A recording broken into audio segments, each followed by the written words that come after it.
Hello student, welcome to united educators app. तो कैसे हैं आप लोग?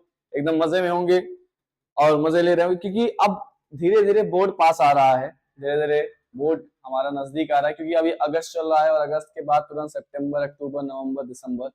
और जैसे ही दिसंबर आता है सांसें अटकने लगती हैं, नींद नहीं आती, चैन नहीं आता। वो सब कुछ होने लगता है जो अभी कुछ बच्चों को हो रहा होगा किसी और कारण से। लेकिन वो तब किसकी वजह से होता है? बोर्ड की वजह से होता है। तब वो बोर्ड के बारे में सोचते हैं, तब उन्हें ये सारी दिक्कतें होती हैं। अभी वो किसी और के बारे में सोच रहे हैं, इसलिए उनको नींद, उनका चैन सब गायब है। लेकिन आज हम एक बहुत ही इंपॉर्टेंट टॉपिक लेके आए हैं। आज हम केमिकल रिएक्शन एंड इक्वेशन का सारी एक्टिविटीज जो कि मोस्ट इंपॉर्टेंट होती हैं, क्योंकि लगभग आपका जो बोर्ड है सीबीएसई जो है वो इन एक्टिविटीज से ही क्वेश्चन उठाता है। मैक्सिमम टाइम चैप्टर फर्स्ट से या चैप्टर सेकंड, थर्ड, फोर्थ से एक्टिविटीज से ही क्वेश्चन आते हैं। तो आज हम इन्हीं एक्टिविटीज को डिस्कस करने आए हैं। इनका जो कंक्लूजन है कि इस एक्टिविटी का क्या कंक्लूजन है, हम वो देखने आए हैं। मतलब हम बहुत घुमा फिरा के बात नहीं करेंगे, हम डायरेक्ट बात करेंगे और उस कंक्लूजन को नोट इट डाउन करके आगे बढ़ जाएंगे। तो आइए लेक्चर स्टार्ट करते हैं। चलिए, तो वेलकम टू यूनाइटेड एजुकेटर्स ये लिखा है यहाँ, पढ़ लीजिए और हम लोग आज एक्टिविटी स्टार्ट करते हैं। जैसे कि पहली एक्टिविटी हमारी क्या है? पहली एक्टिविटी हमारी क्या है? पहली एक्टिविटी है, क्योंकि मैं इसको सेंटर में ले आया। पहली एक्टिविटी क्या है? कह रहा है कि what happened when heat is supplied on magnesium ribbon by burning it on spirit lamp. जब हम मतलब मैग्नीशियम रिबन को जलाते हैं तो क्या होता है? तो यहां आपको बताया गया था कि जब मैग्नीशियम रिबन जलता है तो एक डेजलिंग लाइट निकलती है, एक डेजलिंग व्हाइट फ्लेम निकलती है, चमकदार व्हाइट फ्लेम निकलती है। हाँ कि ना? बिल्कुल। और वो मैग्नीशियम रिबन ऑक्सीजन के साथ रिएक्ट करके क्या बनाता था? मैग्नीशियम ऑक्साइड बनाता था। और ये है आपकी कंप्लीट रिएक्शन। ये क्या है? आपकी कंप्लीट रिएक्शन। अब यहाँ इन्फ्रेंस क्या है? यहां क्या हो रहा है बेटा? यहां चेंज स्टेट हो रहा है। मतलब मैटर का जो है वो स्टेट, मतलब एक हिसाब से कि यहां जो हार्ड मैटर है, change state from hard metal to powder. यहां जो एक हार्ड मैटर है, यहां हार्ड मेटल है भाई, मैग्नीशियम एक हार्ड मेटल होता है, मेटल है। लेकिन वो जब मैंने उसको जलाया तो वो किस में कन्वर्ट हो गया? वो एक पाउडर में कन्वर्ट हो गया। किस में कन्वर्ट हो गया बेटा? पाउडर में कन्वर्ट हो गया। पहली चीज। साथ ही साथ ये एक एंडोथर्मिक रिएक्शन में आती है। और ये कैसी रिएक्शन है? Combination reaction. कैसी रिएक्शन है? Combination reaction. क्या क्लियर है आपको? बिल्कुल। ये है पहला आपका एक्टिविटी, एक्टिविटी 1.1, जो कि हमारे एनसीईआरटी में है और जो कि किसके ऊपर बेस्ड है? मैग्नीशियम रिबन के बर्निंग के ऊपर बेस्ड है। Burning of magnesium ribbon. साथ ही साथ कभी कभी आपसे एक सवाल पूछा जाता है कि मैग्नीशियम रिबन को जलाने से पहले क्लीन किया जाता है। Magnesium ribbon is clean before burning. Magnesium ribbon, magnesium ribbon is cleaned before burning।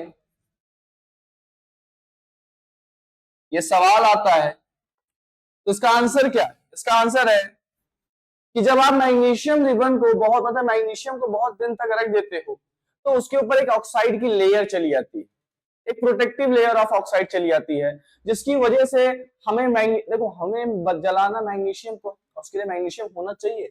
मान लो जैसे ये मैग्नीशियम रिबन है, आपने बहुत दिन तक नहीं जलाया इसको, तो इसके ऊपर ऐसे एक लेयर, एक मैग्नीशियम ऑक्साइड की व्हाइट लेयर चली जाती है ऐसे, जो अंदर के मैग्नीशियम को बचा के रखती है। भाई हमें तो मैग्नीशियम चाहिए, तो हमें इस लेयर को हटाना पड़ेगा। और इसको हटाने के लिए हम क्या करते हैं? इसको सैंड पेपर से रब करते हैं। तो magnesium ribbon is clean by sand paper before burning. इसका आंसर क्या है? इसका आंसर है to remove the protective layer of magnesium oxide.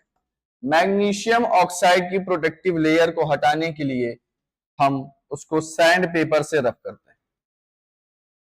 Clear है? बिल्कुल क्लियर। समझिए बात को, बिल्कुल सर समझिए बात को। अब एक्टिविटी 1.2 पे चलते हैं। बहुत जल्दी जल्दी हम इसे खत्म करेंगे, बहुत ज्यादा टाइम नहीं लेंगे इसमें।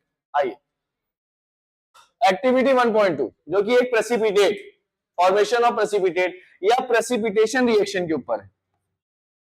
प्रेसिपिटेशन रिएक्शन के ऊपर है। सब प्रेसिपिटेशन रिएक्शन क्या होता है? ऐसा रिएक्शन जिसमें एक सॉलिड इनसॉल्युबल सब्सटेंस बनता है। एक ऐसा रिएक्शन जिसमें एक सॉलिड इनसॉल्युबल सब्सटेंस बनता है, ऐसी रिएक्शन को प्रेसिपिटेशन रिएक्शन कहा जाता है। यहां प्रेसिपिटेट फॉर्म हो रहा है। क्या है आपका, क्या है आपकी एक्टिविटी? एक्टिविटी कह रही है कि जब हम लेड नाइट्रेट को रिएक्ट कराते हैं पोटेशियम आयोडाइड के साथ तो क्या होता है? जब लेड नाइट्रेट PbNO3 का होल ट्वाइस, लेड नाइट्रेट क्या है? PbNO3 का होल ट्वाइस। जब लेड नाइट्रेट को आप पोटेशियम आयोडाइड के साथ रिएक्ट कराते हो तो यहां yellow precipitate of lead iodide बनता है। क्या बनता है? Yellow precipitate of lead iodide बनता है और साथ ही साथ पोटेशियम नाइट्रेट निकल जाता है। तो यहां कलर में भी चेंज हुआ है। तो यहां क्या हुआ भैया? State, it changes state from liquid to solid. Very good. यहां भैया एक पहली चीज क्या हुई? ये एक्वस स्टेट में है यहां दोनों, और यहां ये आपका प्रेसिपिटेट है बना। प्रेसिपिटेट कैसा होता है? सॉलिड होता है। तो पहली चीज तो यहां ये हुई। Very good. दूसरा डबल डिस्प्लेसमेंट रिएक्शन। हाँ बिल्कुल डबल डिस्प्लेसमेंट रिएक्शन है, तुम खुद ही देख लो। आप खुद ही देखिए कि भैया यहां ये आपका PbNO3 का होल ट्वाइस है और ये आपका लेड आयोडाइड है। तो देखो यहां एक्सचेंज तो हुआ है, इंटरचेंज हुए हैं ना, एक दूसरे में बदल गए हैं। तो PbI2 बन गया है और साथ ही साथ KNO3 बना। तो डबल डिस्प्लेसमेंट रिएक्शन है, बिल्कुल सही है, डबल डिस्प्लेसमेंट रिएक्शन है। साथ ही साथ प्रेसिपिटेशन रिएक्शन है। प्रेसिपिटेशन रिएक्शन का मतलब भैया अभी बताया आपको, नहीं समझ में आया तो लिख देता हूं कि such reaction in which a solid insoluble substance form, एक सॉलिड इनसॉल्युबल सब्सटेंस फॉर्म होता है, उसे अपन प्रेसिपिटेशन रिएक्शन कहते हैं। क्या आपको मेरी बात समझ में आई? क्या आपको मेरी बात समझ में आई? समझ में आई होगी। बहुत जल्दी तो नहीं चल रहे हैं, बहुत ऐसे भाग तो नहीं रहे, नहीं। देखो बात क्या है, एक्टिविटीज है, हमें सिर्फ ये इसके इन्फ्लुएंसेस याद करने हैं कि हुआ क्या है, और हमें ये इक्वेशंस याद करनी है। हमें क्या याद करनी है? ये इक्वेशंस याद करनी है, जो रिएक्शंस है वो याद करनी है। ठीक है, वेरी गुड। आओ थर्ड पे चलते हैं, एक्टिविटी 1.3 पे चलते हैं। Why zinc granules, zinc granules की बात करते हैं। और ये बात क्या हो रही है कि यहां हमने क्या कहा, क्या होता है जब जिंक मेटल का रिएक्शन हम डाइल्यूट हाइड्रोक्लोरिक एसिड या डाइल्यूट सल्फ्यूरिक एसिड के साथ कराते हैं। तो आइए आप समझते हैं, जब जिंक रिएक्ट करता है डाइल्यूट हाइड्रोक्लोरिक एसिड के साथ तो एक जिंक क्लोराइड नाम का सॉल्ट बनता है और साथ ही साथ एक आपकी हाइड्रोजन गैस निकलती है।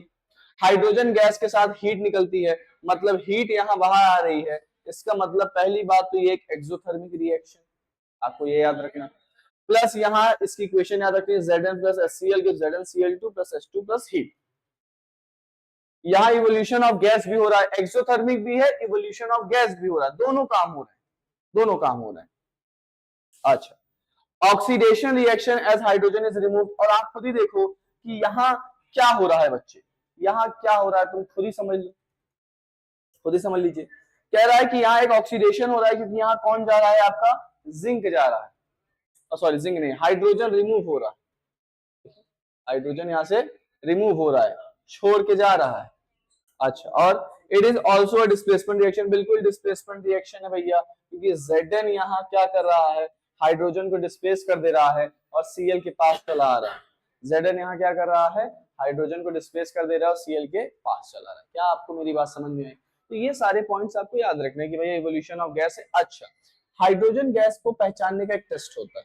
हाइड्रोजन गैस को हम कैसे पहचानते हैं? जैसे बहुत सारी गैसेस निकलती हैं, लेकिन हमें पता करना है कि हमारे पास जो गैस है वो हाइड्रोजन गैस है। सर कैसे पता करेंगे?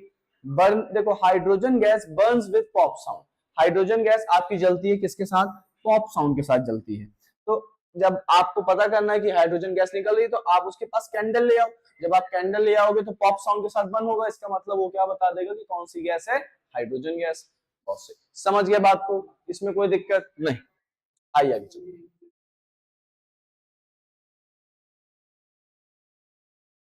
What happened when quick lime is mixed with water, सब जानते हैं स्लेक्ड लाइम बनता है। आइए इसको समझते हैं, या लाइम वाटर जिसे कहते हैं ना, लाइम वाटर, स्लेक्ड लाइम, जो आप नाम दो, जो आप नाम दो। कैल्शियम ऑक्साइड जिसे क्विक लाइम कहा जाता है, इसका एक और नाम क्या है, क्विक लाइम, CaO। इसका रिएक्शन जब आप कराते हो, ये विगोरसली रिएक्ट करता है किसके साथ, हाँ, किसके साथ रिएक्ट करता है, वाटर के साथ, बहुत जल्दी रिएक्शन करता है और स्लेक्ड लाइम बनाता है। क्या बनाता है बेटा, स्लेक्ड लाइम, जिसका जिसे आप क्या कहते हैं, कैल्शियम हाइड्रोक्साइड कहते हैं। और साथ ही साथ बहुत ज्यादा एनर्जी निकलती है, मतलब ये एक एक्सोथर्मिक रिएक्शन है। प्लस यहाँ दो रिएक्टेंट सिंगल प्रोडक्ट बना रहे हैं, दो रिएक्टेंट सिंगल प्रोडक्ट बना रहे हैं, तो ये कॉम्बिनेशन रिएक्शन हो गई। कॉम्बिनेशन भी है, एक्सोथर्मिक भी है। अब ये जो क्विक लाइम है, CaO वाटर है, ये स्लेक्ड लाइम बना, जिसे लाइम वाटर भी कहा जाता है। और इसी का यूज हम क्या किस में करते थे, व्हाइट वॉशिंग ऑफ वॉल में। जब दीवारों की व्हाइट वॉशिंग होती थी तो हम उसमें किसका इस्तेमाल करते थे, इसी लाइम वाटर या इसी स्लेक्ड लाइम का यूज करते थे। समझ गए मेरी बात आप लोग, बिल्कुल। अब ये आपकी क्वेश्चन आपको याद रखनी है, साथ ही साथ क्या याद रखना है कि सर ये कॉम्बिनेशन रिएक्शन है और साथ ही साथ कैसी नेचर की है, एक्सोथर्मिक इन नेचर। याद हो जाएगा, बिल्कुल सर याद हो जाएगा। आइए एक्टिविटी 1.4b पे चलते हैं। हम बहुत जल्दी जल्दी एक्टिविटी निपटा देंगे बेटा, क्योंकि हमें इसमें याद क्या करना है, हमें इक्वेशंस याद होनी चाहिए, हमें रिजल्ट याद होना चाहिए, बस हमें इक्वेशंस याद होनी चाहिए, हमें रिजल्ट समझ में आना चाहिए, बस हमारा काम इतना ही है। इसमें बहुत ज्यादा दिमाग नहीं लगाना है, क्योंकि बहुत ज्यादा दिमाग खर्च कर देंगे तो जहां लगाना रहेगा वहां नहीं लगाएंगे तो क्या ही मतलब। क्या होता है जब कैल्शियम हाइड्रोक्साइड और कार्बन डाइऑक्साइड रिएक्ट करते हैं, व्हाइट वॉशिंग वाला सिस्टम आ गया। व्हाइट वॉशिंग, व्हाइट वॉशिंग में कैल्शियम हाइड्रोक्साइड का यूज होता है, पता है। और जैसे ही दीवारों पर कैल्शियम हाइड्रोक्साइड लगा रहेगा, एटमॉस्फेयर में कौन है बच्चे, कार्बन डाइऑक्साइड है। आपस में रिएक्ट करके क्या बनाएंगे, कैल्शियम कार्बोनेट बना देंगे, जो कि एक गजब की फिनिश देता है। जिस दिन आपके घर में व्हाइट वॉशिंग होती है उस दिन आपका घर उतना अच्छा नहीं चमकता, लेकिन 2-3 दिन बाद एकदम मस्त चमकने लगता है। क्यों, क्योंकि कैल्शियम कार्बोनेट का फॉर्मेशन हो जाता है। किसका फॉर्मेशन हो जाता है, कैल्शियम कार्बोनेट का फॉर्मेशन हो जाता है। आइए समझते हैं। कैल्शियम हाइड्रोक्साइड रिएक्ट करता है कार्बन डाइऑक्साइड के साथ और बनाता है कैल्शियम कार्बोनेट और वाटर। वाटर तो गैस फॉर्म में होती है, वो तो निकल जाती है ना, बचा कौन, कैल्शियम कार्बोनेट। तो यहाँ क्या होता है, this is common reaction that occurs during white washing, जो कि मैंने बताया वही लिखा है कि ये कॉमन रिएक्शन है, कब होती है, व्हाइट वॉशिंग के समय होती है। लाइम वाटर जो होता है जिसे कैल्शियम हाइड्रोक्साइड कहा जाता है, वो किसके साथ रिएक्ट करता है, कार्बन डाइऑक्साइड के साथ, जो कि कहां प्रेजेंट होता है, एटमॉस्फेयर में। एक थिक लेयर, एक थिक कोट जो है कैल्शियम कार्बोनेट का, वो फॉर्म होता है, जो कि एक शाइनी फिनिश देता है। इसका फॉर्मेशन ही आपको एक शाइनी फिनिश देता है, आपकी दीवारें और ज्यादा ग्लो करने लगती है। अब ग्लो करने लगती है इसका मतलब ये नहीं कि तुम अपने मुंह पे भी कैल्शियम हाइड्रोक्साइड लगा के बैठ जाओ कि सर हमें भी ग्लो करना है, सर हमारा चेहरा भी ग्लो होना चाहिए।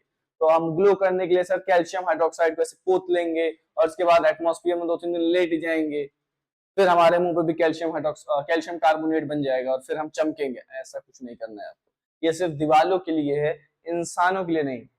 आपको ग्लो करना है तो आप फेयर एंड लवली लगाएं, हमारे सर लगाते हैं हमारे जो बाकी के दो सर हैं वो अभी वही लगा के आएंगे, अभी प्रभाकर सर आएंगे तो वही लगा के आएंगे, फेयर एंड लवली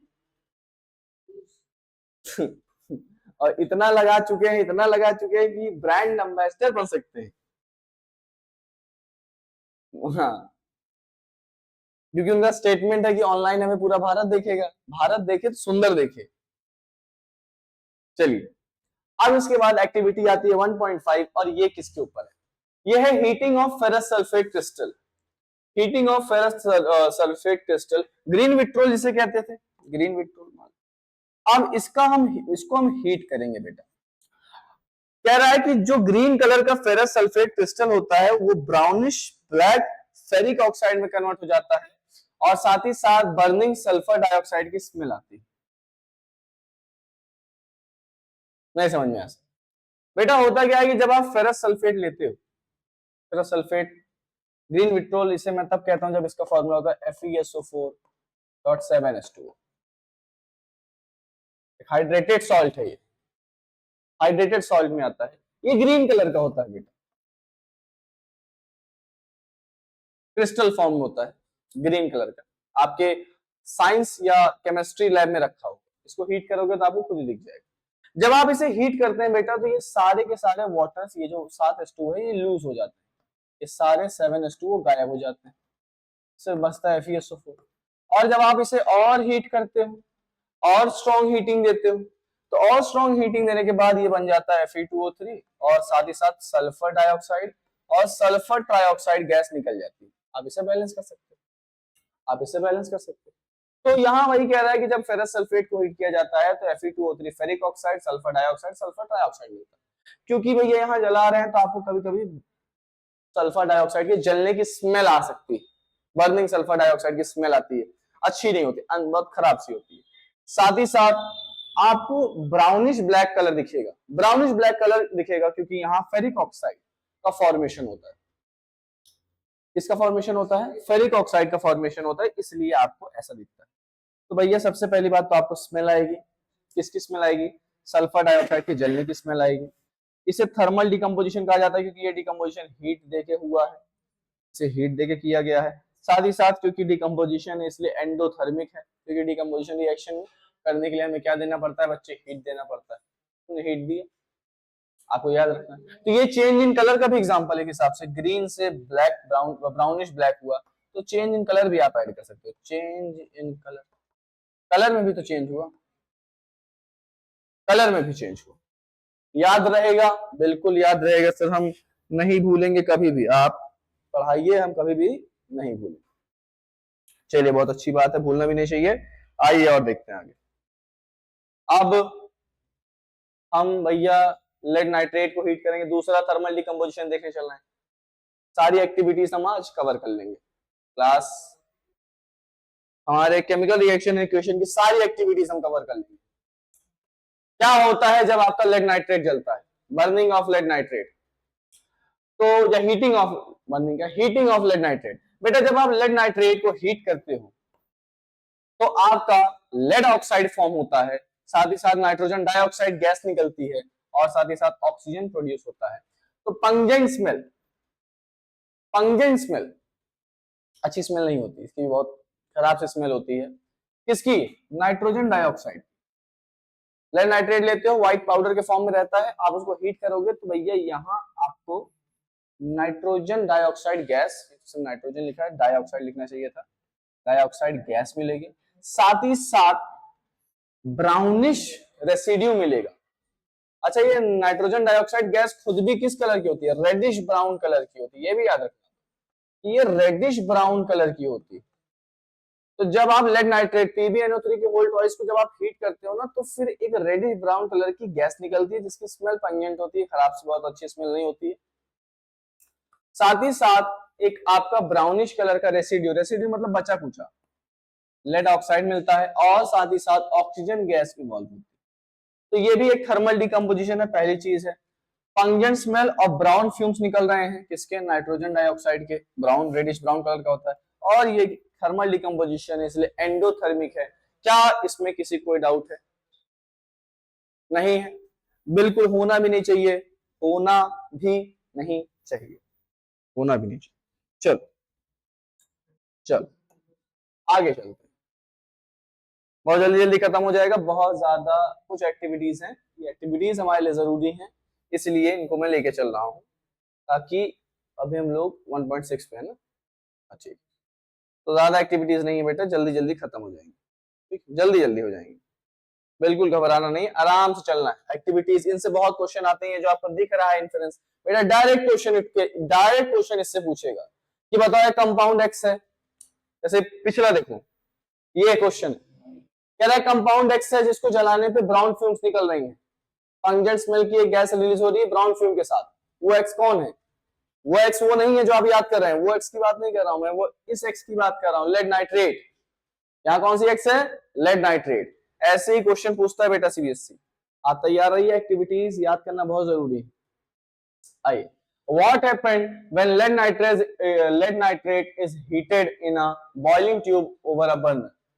मतलब जब हम लेड नाइट्रेट को हीट कर, अच्छा ये तो हो गया ना, ये हो गया, ये हो गया, ये हो गया। अब हम बात करते हैं थर्मल डिकम्पोजिशन के बाद इलेक्ट्रोलिसिस की।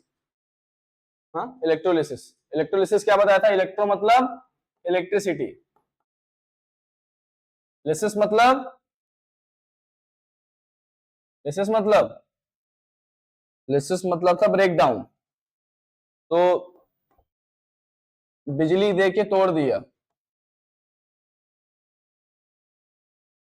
वाटर का इलेक्ट्रोलिसिस क्या दे रहा था हमें, क्या पढ़ाया गया था? वाटर का इलेक्ट्रोलिसिस हमें दे रहा था हाइड्रोजन गैस और ऑक्सीजन गैस। वाटर को आप अलग कर सकते हो बाय इलेक्ट्रोलिसिस, वापस हाइड्रोजन और ऑक्सीजन में वो अलग हो जाएगा। अच्छा सर, लेकिन सर यहाँ याद क्या करना, आप एक बात बताओ, वाटर का जब हमने इलेक्ट्रोलिसिस किया तो कितना H2, कितना हाइड्रोजन गैस बन रहा है? 2H2 बन रहा है। और कितना O2 बन रहा है? 1O2 बन रहा है। मतलब जितना ऑक्सीजन गैस निकल रहा है उसका जस्ट डबल, 2 ही गुना तो है, उसका जस्ट डबल कौन निकल रहा है? हाइड्रोजन निकल रहा है। The amount of hydrogen is just double than the amount of oxygen. इसका मतलब ये है, आप इसको बोल सकते हो वॉल्यूम, बोल सकते हो कि यहाँ 1 वॉल्यूम है, ये 1 वॉल्यूम है, तो यहाँ कितना बन रहा है? 2 वॉल्यूम बन रहा है। तो volume of hydrogen gas is twice the volume of oxygen gas. Water के इलेक्ट्रोलिसिस में जितना आपका ऑक्सीजन बनेगा उसका जस्ट डबल क्या बनने वाला है? उसका जस्ट डबल बनने वाला है हाइड्रोजन गैस। जितना ऑक्सीजन गैस रिलीज होगी उसका just double oxygen gas release होगी। नोटेड? बिल्कुल noted. One of the gases catches fire and Burns with pop sound. बताइए कौन सी गैस पॉप साउंड के साथ जलती है? हाइड्रोजन गैस, H2 है वो। In the other gas candle burn brightly indicating that it is oxygen. Sir oxygen को कैसे टेस्ट किया जाए? बेटा ऑक्सीजन के ही प्रेजेंस में मोमबत्तियां या कोई भी चीज जलती है, तो मोमबत्ती ले आओ। ऑक्सीजन अगर ऑक्सीजन आ रही है तब कैसे पता चलेगा? अगर मोमबत्ती जल रही है, मोमबत्ती बुझ गई मतलब ऑक्सीजन आना बंद हो गई, ऐसे ही पता चलेगा कि ऑक्सीजन आ रहा है या ऑक्सीजन गैस है। ये एक इलेक्ट्रोलिटिक डिकम्पोजिशन रिएक्शन है। इलेक्ट्रोलिटिक मतलब इलेक्ट्रिसिटी देके कर रहे हैं, और जाहिर सी बात है एंडोथर्मिक है, जाहिर सी बात है एंडोथर्मिक। अब इसके बाद हम भाई, जब हम 2 पढ़ चुके हैं, हमने थर्मल पढ़ लिया, हमने इलेक्ट्रो पढ़ लिया, इलेक्ट्रिसिटी वाला पढ़ लिया, तो हम भैया फोटोलिसिस कैसे बोल सकते हैं, फोटोलिटिक कैसे बोल सकते हैं? सनलाइट कह रहा है क्या होता है जब silver chloride, why do we store silver chloride in dark coloured bottle? ये सवाल आपसे पूछ सकता है। बहुत अच्छा, बहुत अच्छी, मतलब बहुत अच्छा क्वेश्चन है कि क्या, क्यों हम सिल्वर क्लोराइड को डार्क कलर के बॉटल में रखते हैं? इसका कारण है क्योंकि जब सिल्वर क्लोराइड सनलाइट के प्रेजेंस में आता है तो वो डिकम्पोजिशन में पार्टिसिपेट कर जाता है। जैसे ही सनलाइट उसको मिलेगी बेटा, वो तुरंत सिल्वर और क्लोरीन गैस में टूट जाएगा। और हमें अगर सिल्वर क्लोराइड स्टोर करके रखना है तो हमें उससे सनलाइट से दूर करके रखना पड़ेगा, इसलिए हम उसे डार्क कलर के बॉटल में स्टोर करके रखते हैं। और यहाँ होता क्या कि सिल्वर क्लोराइड टर्न्स ग्रे इन सनलाइट। ग्रे इसलिए हो जाता है क्योंकि सिल्वर क्लोराइड ग्रे इसलिए हो जाता है क्योंकि वो AgCl से Ag में कन्वर्ट हो जाता है, तो ये ग्रे हो गया। Because silver metal is form, क्योंकि यहाँ क्या बन जाता है? सिल्वर मेटल बन जाता है, और इसे हमने बनाया है सनलाइट देके। फोटोलिटिक का मतलब क्या होता है? फोटोलिटिक का मतलब क्या है? फोटो मतलब होता है सनलाइट, वो खींचने वाली फोटो नहीं, और लिटिक का मतलब होता है ब्रेक डाउन। सनलाइट देके ब्रेक कर दिया ना, इसलिए फोटोलिटिक बोला जाता है। और क्लोरीन गैस प्रोड्यूस होती है, क्या है ये? Photolytic decomposition reaction. याद रहेगा? बिल्कुल सर याद रहेगा। समझ में आई बात? समझ में आया कि नहीं आया? बिल्कुल सही, समझ में आया होगा। चलिए और आगे देखते हैं, चलिए और आगे देखते हैं। आइए, क्या होता है जब कॉपर सल्फेट में आयरन नेल, लोहे की कील को डिप कर, मतलब डुबोया जाता है, तो क्या होता है? जब आप कॉपर सल्फेट का सोल्यूशन लेते हैं जो कि ब्लू कलर का होता है, और जब उसमें आप आयरन नेल मतलब लोहे की कील को डालते हैं, तो ऐसा क्या होता है? सर हमारे सर ने, स्कूल वाले सर ने हमारे बताया है कि सर जैसे ही आप ब्लू कलर के कॉपर सल्फेट के सोल्यूशन में आयरन नेल को डालते हैं तो सर वहां कलर खराब हो जाता है, चेंज इन कलर हो जाता है, ब्लू कलर फेड्स, खराब हो जाता है, और हमें ग्रीनिश कलर दिखने लगता है। हमें क्या दिखने लगता है? ग्रीनिश कलर दिखने लगता है। कैसे होता है ये समझिए।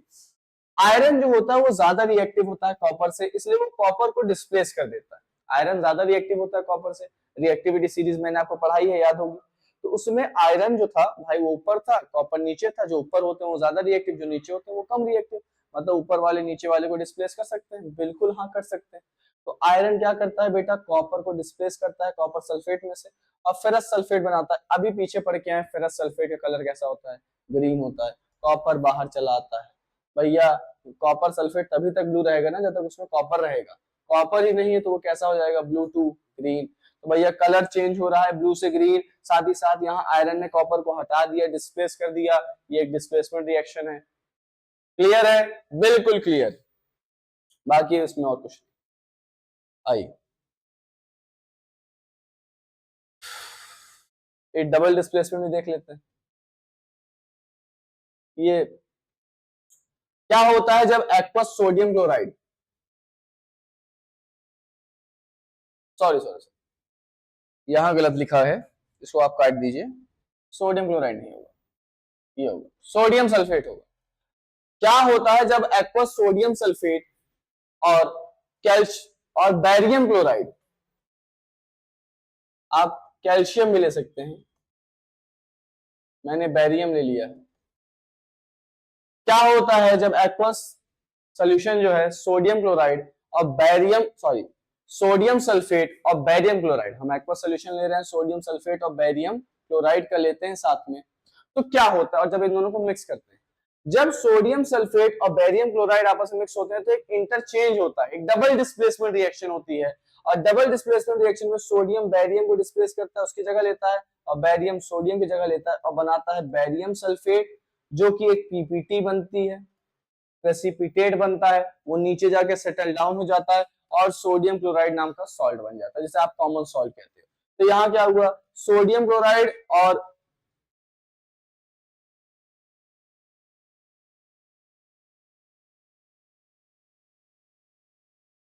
हाँ, अब जो सोडियम क्लोराइड बनता है बेटा, ये जो बना है सोडियम क्लोराइड, और अगर आप कैल्शियम सल्फेट लेते तो कैल्शियम क्लोराइड बनता। कहा गया ये जो सोडियम क्लोराइड है ये बैरियम सल्फेट के साथ कोई रिएक्शन नहीं करता, इसे डिस्टर्ब नहीं करता। तो भैया ये बैरियम या फिर ये सोडियम क्लोराइड बैरियम क्लोराइड के साथ भी कोई रिएक्शन नहीं करता। मतलब ये जो सोडियम क्लोराइड बनेगा, आप सोचो सर ये बैरियम क्लोराइड के साथ रिएक्ट करेगा, नहीं बिल्कुल रिएक्ट नहीं करता, इसलिए सोल्यूशन आपको क्लियर दिखता है। जैसे ही आपका बैरियम क्लोराइड सोडियम सल्फेट के साथ रिएक्ट करेगा तो यहाँ बैरियम सल्फेट प्रेसिपिटेट बनेगा। ये कैसा प्रेसिपिटेट होता है, ये व्हाइट प्रेसिपिटेट होता है। ये कैसा प्रेसिपिटेट होता है बेटा, ये व्हाइट प्रेसिपिटेट होता है। साथ ही साथ ये एक डबल डिस्प्लेसमेंट रिएक्शन। अच्छा ये वाली लाइन अगर आपको नहीं समझ में आई हो तो मैं समझा दे रहा हूँ। होता क्या है कि जैसे आपने बैरियम क्लोराइड रखा है, जैसे आपने बैरियम क्लोराइड रखा है, अब ये जो बैरियम क्लोराइड है बेटा, आप इसका रिएक्शन सोडियम सल्फेट के साथ करा रहे हैं, क्या मिल रहा है, सोडियम क्लोराइड मिल रहा है और साथ ही साथ बैरियम सल्फेट मिल रहा है। अब ये जो सोडियम क्लोराइड यहाँ है, ये इन भाई साहब के साथ रिएक्शन नहीं करता, वही कह रहा है, इनके साथ रिएक्शन नहीं करता, कोई रिश्ता नहीं रखता, बस और कुछ। समझ गए, आया समझ में, वेरी गुड। चलो आगे चलो, एक्टिविटी नेक्स्ट, लगभग खत्म होने वाली एक्टिविटी सारी, लगभग खत्म होने वाली। आइए स्टार्ट करें। कह रहा है क्या होता है, why does copper acquire a green coat when exposed to air. Copper को जब आप हवा में रखते हो, ऑक्सीजन के प्रेजेंस में या मॉइस्ट एयर के प्रेजेंस में रखते हो, तो उसपे ग्रीन कोटिंग, एक ग्रीन कोटिंग चढ़ जाती है। ऐसा क्यों होता है, आप समझिए क्यों होता है। कह रहा है कि जब हम कॉपर को, green coating is formed in copper due to corrosion. बेटा जब आप कॉपर को एयर में रखते हो, मॉइस्ट एयर में रखते हो, तो वो ऑक्सीजन के साथ रिएक्ट करता है, मतलब उसको कोरोजन हो जाता है। क्या हो जाता है बेटा, कोरोजन होता है। और कोरोजन जो होता है वो किसका होता है, कोरोजन मिक्सचर होता है। ग्रीन कोटिंग जो होती है वो मिक्सचर होती है किसकी, कॉपर कार्बोनेट की और कॉपर हाइड्रोक्साइड की। वो जो ग्रीन कोटिंग बनी होती है वो किसकी, वो एक मिक्सचर है, किसका मिक्सचर है, कॉपर कार्बोनेट और कॉपर हाइड्रोक्साइड का मिक्सचर होता है। अब ये बनता कैसे, जैसे आपने कॉपर लिया तो बेटा मॉइस्ट एयर में वाटर भी होगा, कार्बन डाइऑक्साइड भी होगा, ऑक्सीजन भी होगा। तो वाटर के साथ रिएक्ट करेंगे भाई साहब तो कॉपर हाइड्रोक्साइड बना देंगे, और कार्बन डाइऑक्साइड और ऑक्सीजन के साथ रिएक्ट करेंगे तो भैया कैल्शियम कार्बोनेट बना देंगे। और जब ये दोनों बन जाते हैं साथ साथ तो एक ग्रीन कोटिंग बन जाती है, एक हरी कलर की लेयर, एक हरी कलर की लेयर चली जाती है कॉपर के ऊपर, बात खत्म। तो वही कह रहा है कि कॉपर को जब एयर में रखते हो बेटा और कुछ और गैसेस या मॉइस्चर रहते हैं तो उसमें क्या बन जाता है, एक मिक्सचर बन जाता है किसका, कॉपर हाइड्रोक्साइड और कॉपर कार्बोनेट का, जो कि ग्रीन कलर का होता है और वो कॉपर के ऊपर चढ़ जाता है। समझ गए? बिल्कुल। आइए नेक्स्ट पढ़ें, आइए नेक्स्ट पढ़ें। लगभग हो चुका है, ये आखिरी एक्टिविटी है हमारी, लास्ट एक्टिविटी। मैंने कहा था बहुत जल्दी एक्टिविटी कवर कर लेंगे, और ये एक्टिविटी क्या आपको इन्फ्रेंसेस याद रखने हैं, क्योंकि ये डायरेक्ट क्वेश्चन पूछता है। आप ऐसे भी याद कर सकते हैं, जो ऊपर दिया है वाई, ये क्वेश्चन भी ऐसे ही आ सकता है। तो आप देखिए, why does copper powder turns black when heated, क्यों कॉपर पाउडर ब्लैक हो जाता है जब उसको हीट करते हैं। So the surface of copper powder on heating becomes black. As such, it react with oxygen to produce copper oxide. Simple सी बात है बेटा, जब आप कॉपर, ये जो कॉपर होता है ना, ये किस कलर का होता है, ये लगभग हमारा ये ब्राउन कलर का होता है, ब्राउन कलर कॉपर होता है। जब ब्राउन कलर के कॉपर को आप हीट करते हो तो वो ब्लैक कलर का हो जाता है। वो ब्लैक कलर का इसलिए होता है कि जब आप इसे हीट करते हो तो ऑक्सीजन के साथ कंबाइन होने लगता है, और ऑक्सीजन के साथ कंबाइन होकर वो बनाता है कॉपर ऑक्साइड। और कॉपर ऑक्साइड किस कलर का होता है बेटा, ब्लैक कलर का होता है। कॉपर ऑक्साइड किस कलर का होता है, ब्लैक कलर का होता है। तो वही कह रहा है, copper oxide form due to combination of copper and oxygen, जो कि काले कलर का होता है, black in colour, plus combination reaction है। और सोचो ये एक एंडोथर्मिक रिएक्शन है, और प्लस यहाँ कॉपर का एडिशन, मतलब यहाँ ऑक्सीजन ऐड हो रहा है। कौन ऐड हो रहा है, ऑक्सीजन ऐड हो रहा है, इसलिए ऑक्सीडेशन भी है। तुम सोचो, अभी तक हमने जितनी भी कॉम्बिनेशन रिएक्शन देखी वो जनरली एक्सोथर्मिक थी, लेकिन ये कॉम्बिनेशन रिएक्शन कैसी हो रही है, एंडोथर्मिक हो रही है। तो है ना इंपॉर्टेंट बात, है ना दमदार बात, हाँ कि ना, बोलो बिल्कुल हाँ सर, बिल्कुल हाँ, वेरी गुड। तो कॉपर और ऑक्सीजन, कॉपर को जब हीट करते हैं इन प्रेजेंस ऑफ ऑक्सीजन, तो वो कॉपर ऑक्साइड बनाता है, जो कि ब्लैक कलर का होता है, और कॉपर आपको कैसा होता है, ब्राउन कलर का होता है। तो आज के लिए इतना ही। आज हमने क्लास 10 एनसीईआरटी का सारी एक्टिविटी, आज हमने क्लास 10 एनसीईआरटी की सारी एक्टिविटी डिस्कस कर ली बेटा, ऑल टोटल कुछ भी नहीं छूटा है। ये एक्टिविटी मोस्ट इंपॉर्टेंट है, ये मैं आपसे कह रहा हूं, क्योंकि हर बार सीबीएसई इसके ऊपर क्वेश्चन बनाता है, डायरेक्ट क्वेश्चन इससे आते हैं बेटा। जो ऊपर लिखा है वही डायरेक्ट सवाल आपसे पूछेगा, कुछ अलग अलग नहीं करेगा, वो डायरेक्ट आपसे सवाल पूछता है, बताओ इसमें क्या होगा, क्या तुमने ऑब्जर्व किया, क्या हो सकता है या क्या हो सकता था। तो बिल्कुल भी इसे हल्के में मत लें, इसे बहुत अच्छे से पढ़ें, हर एक स्लाइड, हर एक चीज को अच्छे से नोट कर लें जो हमने पढ़ा। नेक्स्ट वीडियो जो हमारा रहेगा बेटा, नेक्स्ट वीडियो जो हमारा रहेगा वो हमारा एनसीईआरटी क्वेश्चंस के ऊपर रहेगा, प्लस हम chapter number 2 acid base and salt start कर देंगे, और हम चैप्टर फर्स्ट के क्वेश्चन एनसीईआरटी क्वेश्चंस भी लगा लेंगे। तो अपनी प्रथा के साथ एंड करते हैं इस लेक्चर को। हमारी प्रथा क्या थी भैया, थैंक यू लिखना बस।